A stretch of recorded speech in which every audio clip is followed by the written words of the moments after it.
하나님의 말씀은 사도행전 6장 1절입니다. 신약성경 196페이지 사도행전 6장 1절입니다.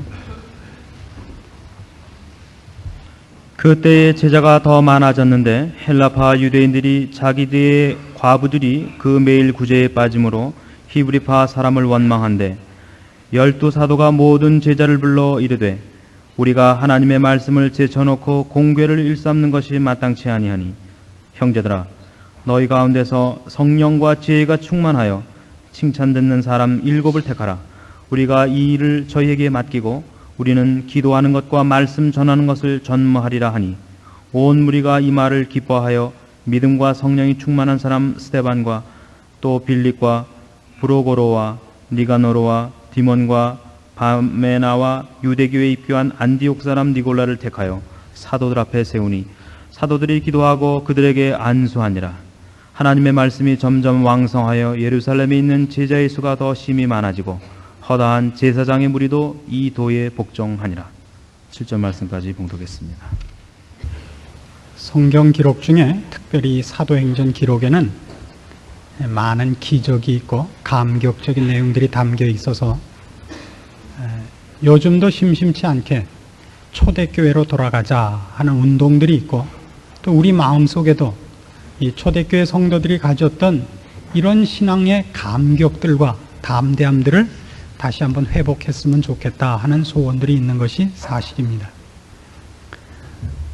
지난번 설교에서도 말씀드린 것 같이 성경에는 우리가 기대하는 것 같은 감격적이고 놀라운 기록보다도 우리가 이해할 수 없는 기록들이 어떤 면에서는 더 많이 있습니다.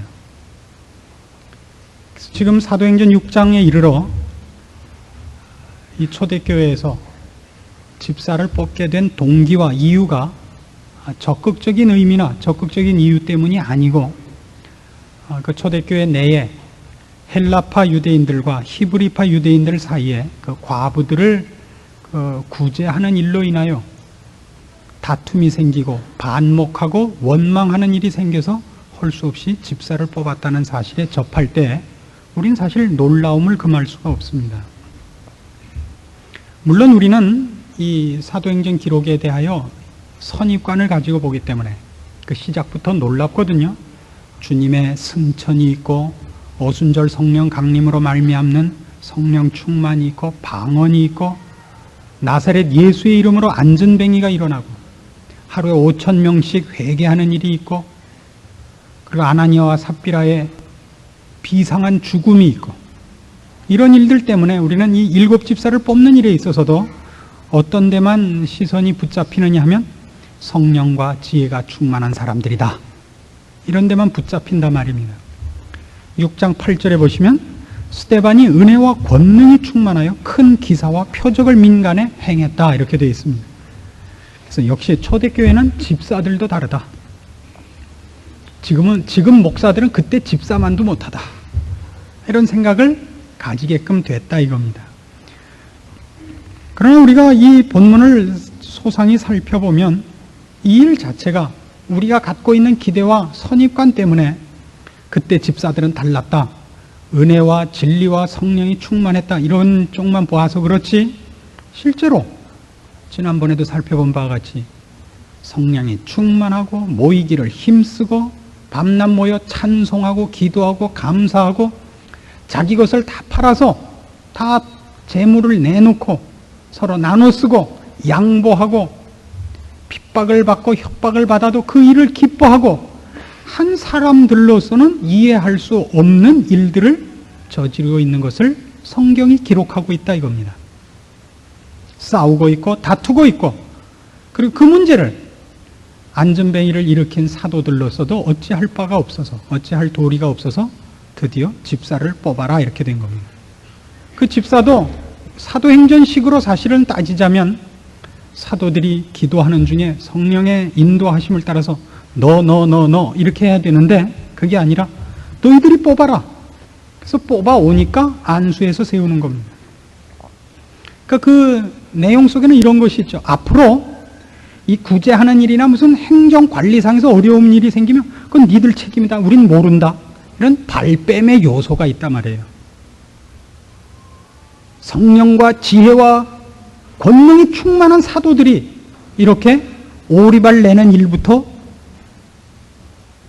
그 초대교회 직원 세우는 일이 시작되고 있다 이겁니다. 그래서 우리는 이런 일을 보면서 성경이 왜 이런 식의 기록을 했을까?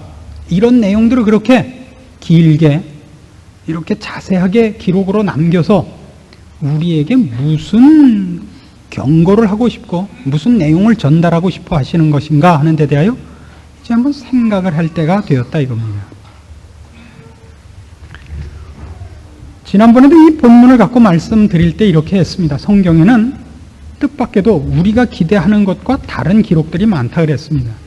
아주 이상한 기록들이 있죠. 왜 하나님은 선악과를 만들었을까? 왜 인간의 타락을 막지 않으셨을까? 거기에 대한 설명이 없습니다. 그러나 지난번에 말씀드린 바와 같이 그러나 그것은 사실입니다. 왜 내 자식이 떨어져야만 되는가? 이해할 수 없어도 떨어진 건 사실인 겁니다. 기도했고 열심을 부렸고 모든 정성을 다 바쳤는데 왜 떨어졌을까? 그것이 납득이 안 가는 건 안 가는 것이고 사실은 사실입니다. 그래서 우리가 성경을 보면서 난 하나님이 계시다는 걸 믿을 수가 없다. 사람들이 태어나면서부터 죄인이라는 걸 믿을 수가 없다. 난 이해할 수가 없다. 라고 얘기하는 것과 그런 일이 있느냐 없느냐와는 별개의 문제인 겁니다. 그러니까 하나님 있는 걸 안 믿어. 누가 믿으랬어요? 그래 이제 좀 이따 보자 이거예요. 그때 있으면 뭐라 그럴 거예요? 그때는 지옥 가서 인젠 믿습니다. 그럼 지옥 가서 믿으면 좀 더 덜 뜨거우냐 하면 그렇지 않다고요. 그럼 뭐 하여튼 그때 가봐야 아는 거니까 가봅시다. 지금은 방법이 없습니다. 그러나 우리는 이 일을 먼저 알게 된 사람일 뿐입니다. 그래서 이 싸움에서 우리가 무엇에 걸리느냐 하면 그러면 성경이 우리가 기대하는 것 같은 식으로 내용을 설명하거나 그 내용을 우리에게 주입시키지 않고 이런 식으로 하느냐 하는 것입니다. 여기서 바로 성경이 이렇게 쓰여졌더라면 하나님이 이렇게 하셨더라면 이라는 요구와 그 다음에 하나는 뒤집어서 왜 우리는 하나님이 하시는 방법과 말씀엔 귀 기울이지 않고 고집만 부리느냐 하는 두 가지 상반된 문제를 인식해야 되는 겁니다. 성경이 설명하는 방법과 우리를 납득시키는 방법이 나쁜 것이냐 아니면 우리가 고집을 부리고 있는 것이냐 둘 중에 하나입니다. 우리가 기대하는 건 이거죠. 성경은 좀 더 성경다워라 이겁니다. 기독교는 기독교다워라. 누가 하나님이 어디서 그러면 아가리가 꽉 찢어지든가. 그럼 확실하잖아요. 난 교회 안 가고 딱 뒤로 돌아섰더니 땅이 쫙 갈라지면서 빠질 뻔했다든가. 그럼 다 믿을 거 아니에요. 그렇죠. 뭐 그런 말 하면 혼나. 그러면 여기에 빛이 쫙 난다든가. 근데 우리가 성경을 보면 그런 기록이 있는 게 사실이죠. 그렇죠? 그런 기록이 있는 게 사실입니다. 아나니아와 삽비라가 거짓말했다가 그 자리에서 죽어버렸어요. 나사렛 예수 이름으로 일어나라 했더니 안증뱅이가 일어났어요. 그런 일이 있어요. 그러니까 우리 기대도 점점 더 그리로 갈 수밖에 없죠. 아주 대표적인 예를 하나 들어보십시다. 마가복음 11장 22절입니다. 신약성경 74페이지입니다. 마가복음 11장 22절입니다. 예수께서 대답하여 저희에게 이르시되 하나님을 믿으라. 내가 진실로 너희에게 이르노니 누구든지 이 산도로 들리어 바다에 던지우라 하며 그 말하는 것이 이룰 줄 믿고 마음에 의심치 아니하면 그대로 되리라. 그러므로 내가 너희에게 말하노니 무엇이든지 기도하고 구하는 것은 받은 줄로 믿으라. 그리하면 너희에게 그대로 되리라. 이것이 분명히 기독교 신앙답죠. 믿음으로 구하면 겨자씨만한 믿음이 있어도 관악산도로 서해바다에 가 있으라 그러면 울릉도 옆에 가 있을 겁니다. 그렇죠? 독도 보고 커지라 그러면 더 커질 것입니다. 겨자씨만한 믿음이 있어도. 그리고 분명히 주님께서 당신의 입으로 이렇게 약속하셨습니다. 그 말하는 것이 이룰 줄 믿고 마음에 의심치 않으면 그대로 된다고. 그리고 무엇이든지 구한 것은 받은 줄로 여기라 그랬습니다. 실제로 그런 기도를 저도 여러 번 해봤고 제 주변에서도 이 문제로 인하여 상담을 여러 번 받았습니다. 근데 결론부터 얘기하면 한 번도 아직 된 적이 없습니다.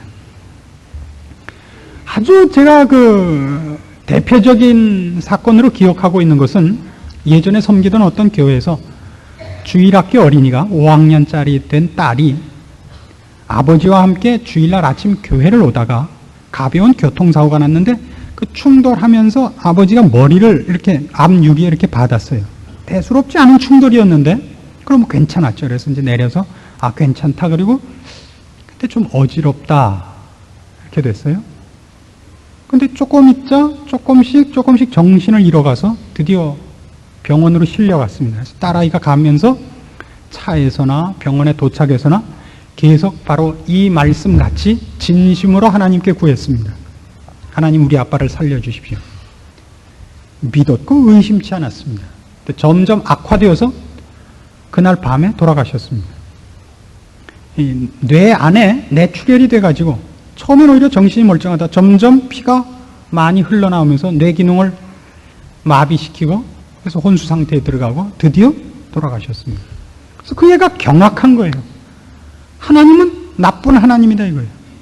나쁜 하나님이다. 언젠가 잠깐 TV 광고 나오는 거 보니까 장총찬이가 그러던데요. 하나님 당신 너무하십니다. 뭐 하고 있는 거예요 하늘에서. 당신은 참고 있어도 난 못 참겠시다. 장총을 찬 사람이라고요 그 사람이. 원래 그 작가의 의도가 처음 이름이 권총찬이었대요.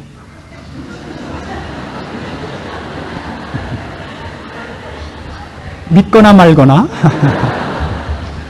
그랬다가 그때 그 글을 쓰기 시작했을 때가 한참 정부가 서술이 퍼런 때라서 너무 이렇게 직접적으로 반감을 주는 것 같다 그래서 장총찬으로 바꿨어요. 그래갖고 장총찬이니까 그 이름의 뜻이 확 드러나지 않았지만 작가의 뜻은 그랬다 그래요. 그래서 못 참겠다 꾀꼬리 이겁니다. 내 성깔대로 한번 하겠다. 그래갖고 이제 작품 세계 속에서 성깔대로 하는 유치한 어른들이 보는 만화 같은 내용이 되고 말았습니다. 근데 하여튼 그런 식으로 됐어요. 바로 여기가 오늘 우리가 확인해야 되는 구절인 겁니다. 이 말씀이 사기인가? 아니, 그럴 리가 없죠. 율법이라 할지라도 그 1.1획도 천지가 없어지기 전에는 없어지지 아니하리라 그랬습니다. 하물며 주님의 직접 하신 말씀이겠습니다. 없어질 리가 없습니다. 근데 왜 사실이 아니냐? 이 말의 뜻이 무엇인가는 이 본문만 갖고 모른다 이거죠.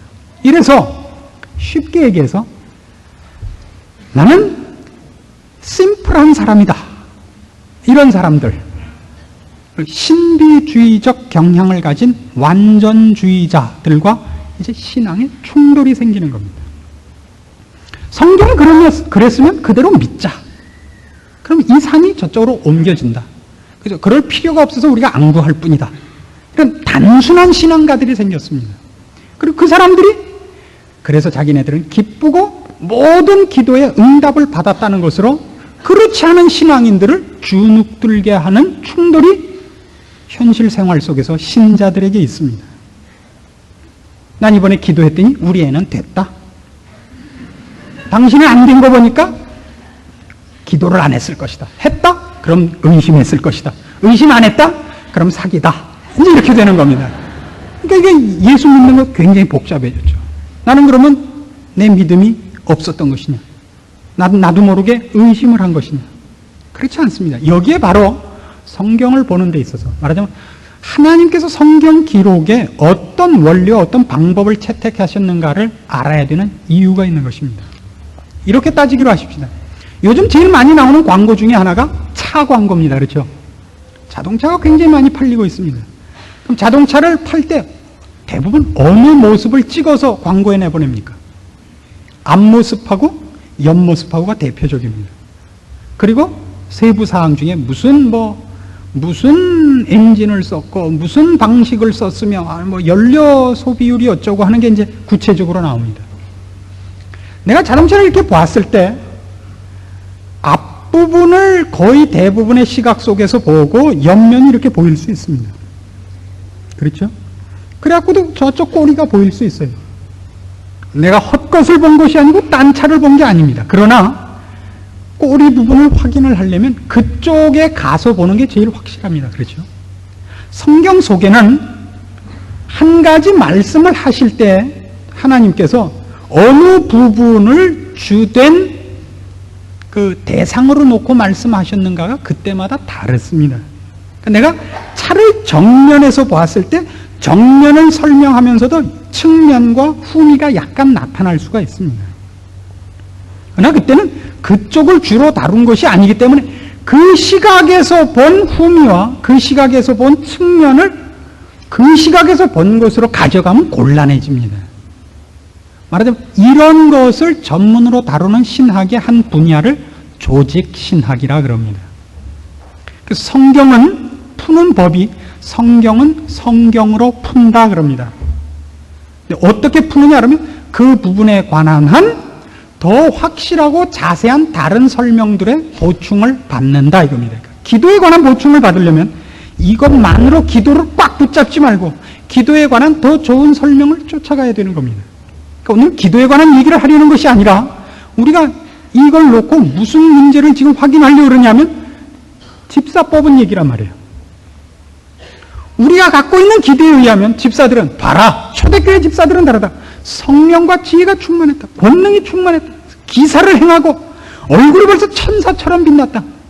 그 시대 갔으면 저는 집사도 못하는 거예요. 그렇죠? 얼굴이 천사 같지 않으니까. 이렇게 말른 천사는 없으니까 이게 망하는 겁니다.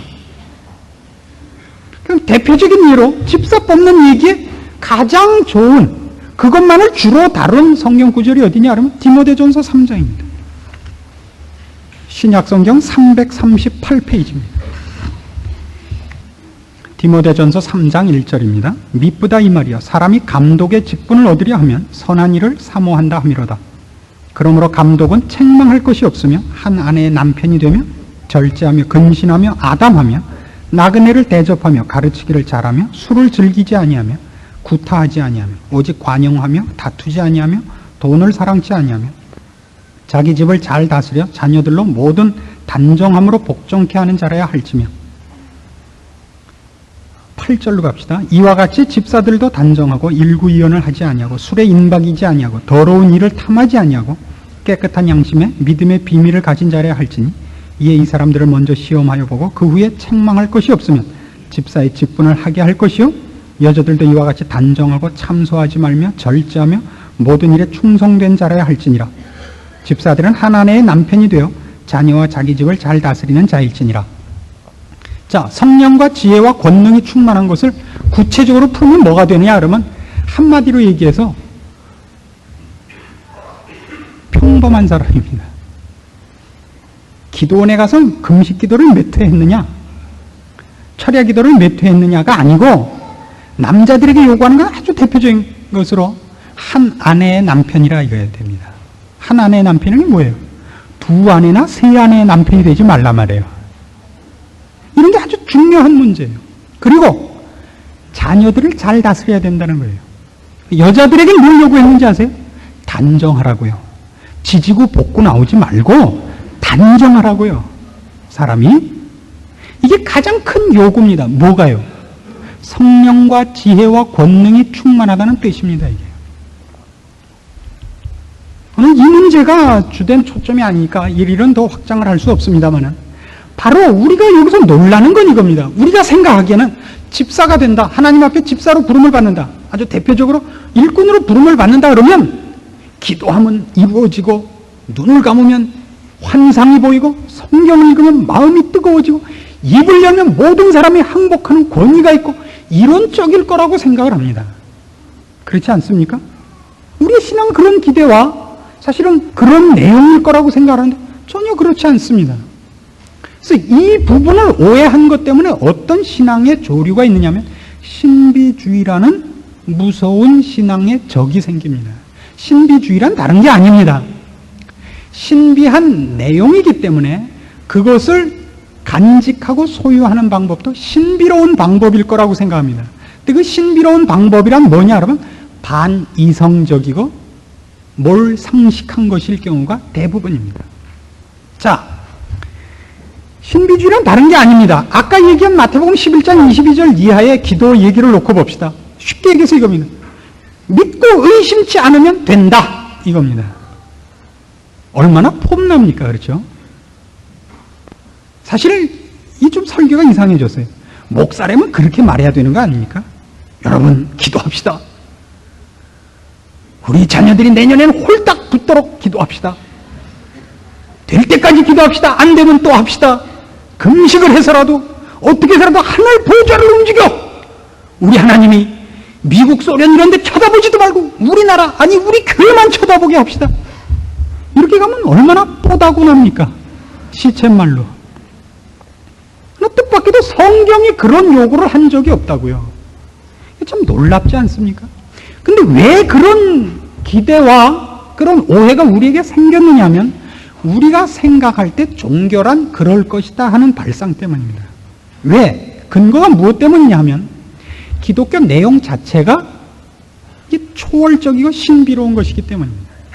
이 세상의 학문과 이 세상에 속한 것이 아닙니다. 그렇죠? 믿음의 내용이 뭐죠? 히브리서 11장에 가면 신앙이 무엇이냐 하는 것을 이렇게 대표적으로 설명을 합니다.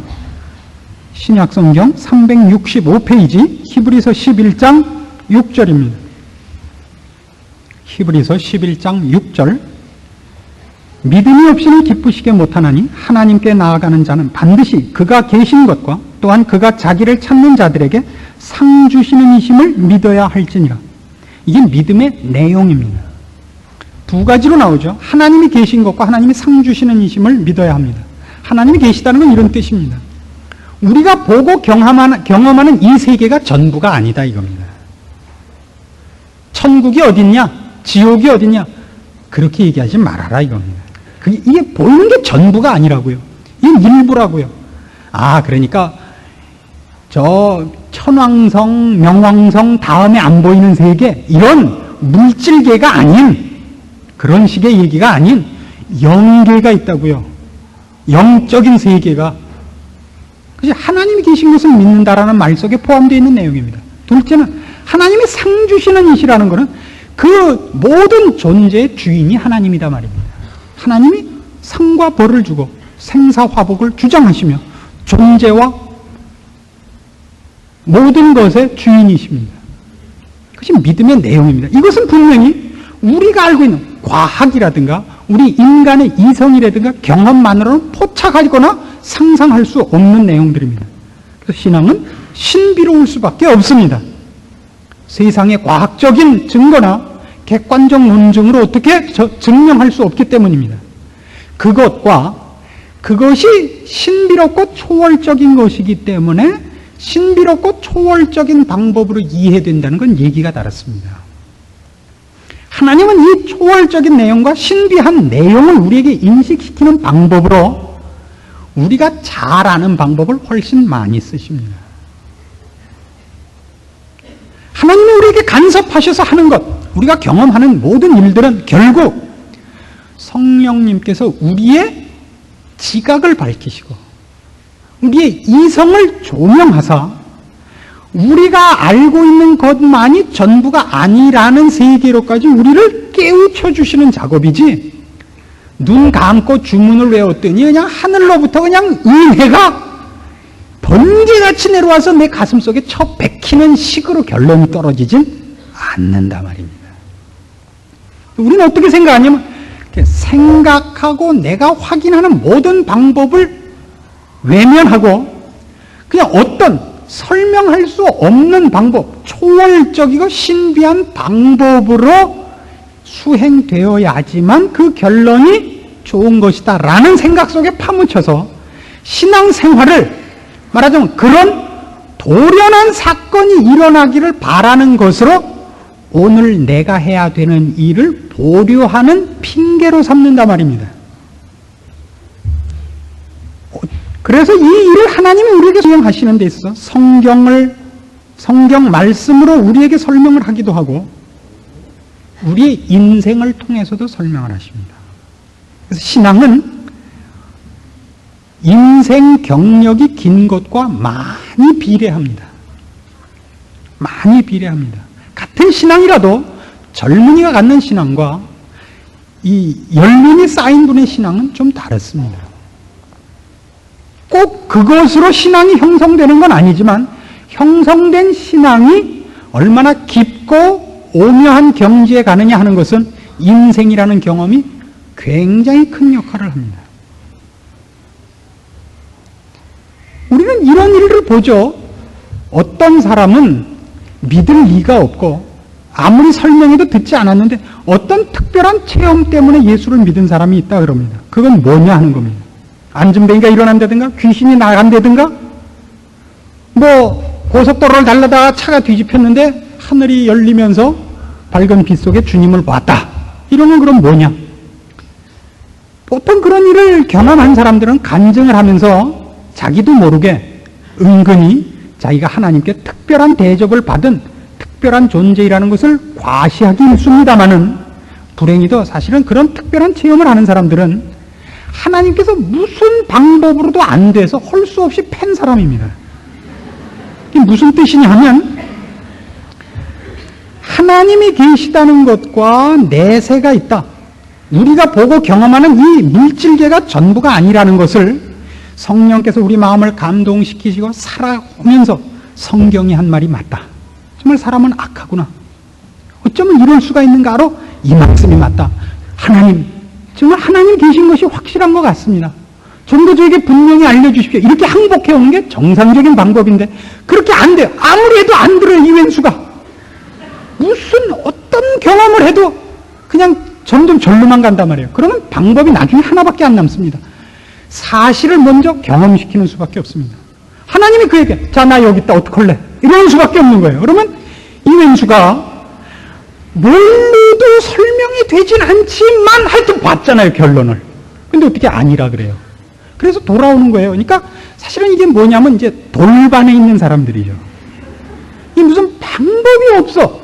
그 최후로 그렇게 뭐 차가 굴른다든가 무슨 뭐 어떻게 다리가 부러진다든가 이런 식으로 돌이키는 방법으로라도 그 사람을 항복시킨다고요. 무엇을 확인시켜서 이게 사실이구나. 내세가 있구나. 하나님이 계시구나. 이렇게 항복시킨다는 뜻이지 하나님은 꼭 한 사람을 항복시킬 때는 이렇게 그냥 멀쩡하게 가던 차를 세 바퀴 굴린 다음에 나 여기 있다. 그런다는 뜻은 아니다 말입니다. 이해하시겠습니까? 여긴 굉장히 중요한 뜻이 이 안에 포함되어 있기 때문에 이 말을 굳이 제가 해야만 됩니다. 왜 이걸 나눠야 되느냐 하면 이 문제야말로 이제 신자된 여러분이 신자로서 성숙해 가는 데 있어서 일반적으로 영양 공급을 어디서 받느냐 하는 것을 여러분에게 확인시키는 작업이기 때문입니다. 이제 우리는 기도하고 말씀을 봅니다. 말씀을 본 것들, 예를 들면 하나님은 우리에게 은혜를 베푸신다. 우리가 잘 되기를 원하신다. 그럼 우리는 완악하다. 우리는 게으르다. 하나님께서 우리에게 충성을 요구하신다. 예, 전 충성하겠습니다. 그렇게 나와서 기도해야 하고 이러면 그냥 혈서 쓰고 머리띠 두르고 충성 이거 할 때까지는 충성스러운데 살아보니까 안 되더라고요. 뭐해서 안 되죠? 당장 콩나물 살 때부터 싸우잖아요. 살아보니까 그게 내가 입으로 외쳤던 것만큼 실력을 안 가졌다는 것을 확인하는 겁니다. 종교적인 행사가 있을 때는 그게 폼나게 나오는데 그렇지 않은 데 가서 해보라니까 금방 안 나와요. 제 딸애는 참 이 목사 딸로 태어난 것도 큰 불행이에요. 사사건건이 등장했고 좋지 않은 예에 등장을 해서 참 저희 딸한테 미안한데 그 대신 나중에 시집 보낼 때 여러분 잘해 주셔야 되는 거예요. 제일 못하는 게 뭐냐면 동쪽에는 소방서가 있습니다. 뒤에는 우체국이 있습니다. 그럼 우체국은 어느 편에 있습니까? 서. 그럼 이제 철수는 남쪽을 향하여 섰습니다. 남쪽에는 경찰서가 있습니다. 뒤쪽에는 시청이 있습니다. 시청은 어느 쪽입니까? 서. 야, 왜 서냐? 아까 아빠가 뒤는 서라 그랬잖아. 그러니까 뒤는 무조건 선 거예요. 동을 보고 있을 때도 뒤는 서고, 남을 보고 있어도 뒤는 서고, 북을 보고 있어도 등은 서예요. 그래서 딱 째리면 벌써 알잖아요. 눈치는 있으니까. 그 다음에 어떻게 하냐면, 그 다음 문제예요. 북쪽을 향하여 섰습니다. 북쪽에는 마을회관이 있습니다. 등 뒤에는 짜장면집이 있습니다. 짜장면집은 어느 쪽에 있을까요? 딱 나를 쳐다봐요. 북쪽을 향하여 섰으니까 반대가 어딜까는 생각하네요. 서, 동, 남. 정답 나올 때까지 부르는 거예요. 그 드디어 맞췄죠. 남. 그때 그 문제를 하는 동안은 다 맞춰요. 이제 눈치 봐갖고 정답 맞춰서 끝까지 간 거예요. 그럼 물어보면 다 알아요. 다 외웠으니까. 다 외웠으니까. 문제를 조금만 바꿔서 서쪽을 향하여 서 있습니다. 서쪽에는 미국이 있고 뒤에는 일본이 있습니다. 일본은 어느 쪽에 있습니까? 그럼 또 헤매는 거예요. 뭐 어떻게 해야 될지 모르겠어요. 동서남북을 차례로 불러서 다시 하는 거죠. 그 답을 쓴 것이 그 사람의 실력이 아닙니다. 나가서 지가 동네를 찾아가 봐야 하는 겁니다. 본인의 실력입니다. 하나님은 우리를 그의 자녀 삼으시고, 물론 지금이라도 천군 천사를 보내 나를 불술에 태워서 진행시킬 수 있고, 우리에게 이 세상에서 제일 뛰어난 이름을 줄 수도 있으며 권세를 줄 수도 있고 부를 줄 수도 있습니다. 근데 그렇게 안 하고 그분의 사랑과 지혜로 우리에게 뭘 줬냐? 지금같이 이렇게 시시껍절하게 사는 걸 줬다고요. 이게 얼마나 굉장한 것인가를 이해해달라 이겁니다. 이 속에서 우리가 뭘 보느냐 하면 내가 누군가를 봅니다. 내가 어디가 변나를 보고 그걸 밝히시는 분이 내가 여기를 모르는구나라고 밝히시는 분, 거기에 답을 놓고 계십니다. 그래서 다른 게 보약이 없죠.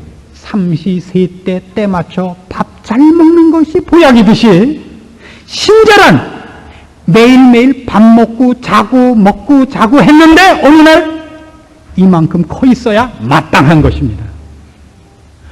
분명히 쌀 보냈고 뭐 연탄 보냈고 했는데 어느 날 빛이 떠덕 말라갖고 뼈에다가 도배해가지고 짠 나타나갖고 굶어 죽게 됐습니다. 그래서 오면 다시 링겔 꽂고 비타민 쳐먹이고 그냥 이렇게 한 거 분명히 뭔가 잘못되어 있는 겁니다. 뭐가 잘못되어 있다고요? 예, 여러분이 하나님이 우리를 인도하시는 방법과 복 주시는 방법을 놓치고 있는 겁니다.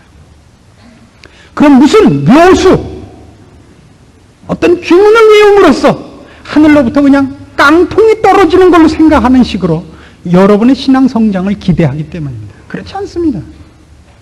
성경 기록 전체가 그렇습니다. 이스라엘 역사 전체를 보십시오. 그들이 당한 게 뭔가? 살고 지지고 볶고한 얘기뿐이죠. 외국과 싸운 얘기, 당한 얘기, 포로로 끌려갔다가 다시 돌아온 얘기.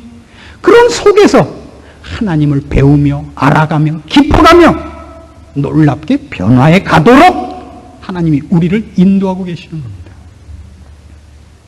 여러분, 이 교회에 뭐가 있으면 좋겠습니까? 스데반 같은 집사가 하나만 있어도. 아니요. 지금 있는 우리 모든 교우들로 너무나 충분하고 꼭 맞는 겁니다. 이게 꼭 맞아요. 싸우고 지지고 볶고 원망하고 흉보고 그거 다 꼭 맞는 거예요. 그래서 한 해가 지나고 또 한 해가 지나고 또 한 해가 지나면 여러분들이 조금씩 바뀌어가고 어느 날 문득 무섭도록 성장한 자신을 발견하는 것, 이것이 하나님이 우리를 인도하는 방법이요 복 주시는 보편적인 방법입니다. 하루하루 사는 것을 충성되이 사시고 일어나는 모든 자질구레한 일들과 사소한 일들을 귀하게 여기실 줄 알아야 됩니다. 그것들이 모두 내 보약인 줄 아셔야 됩니다. 애들 밥 먹을 때 제일 많이 우리가 요구하는 게 뭐죠?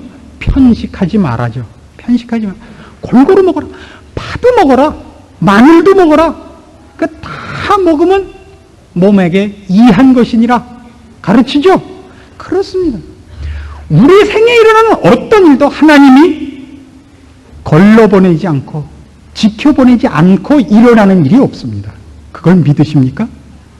근데 우리는 그렇게 믿으면 하나님이 보호하시고 인도하시는 걸 믿는다 그러면 당장 비가 와도 이렇게 피해서 떨어지고 진창에 발을 디뎌도 이렇게 뜨고 그래야 된다고 생각을 하잖아요. 아닙니다.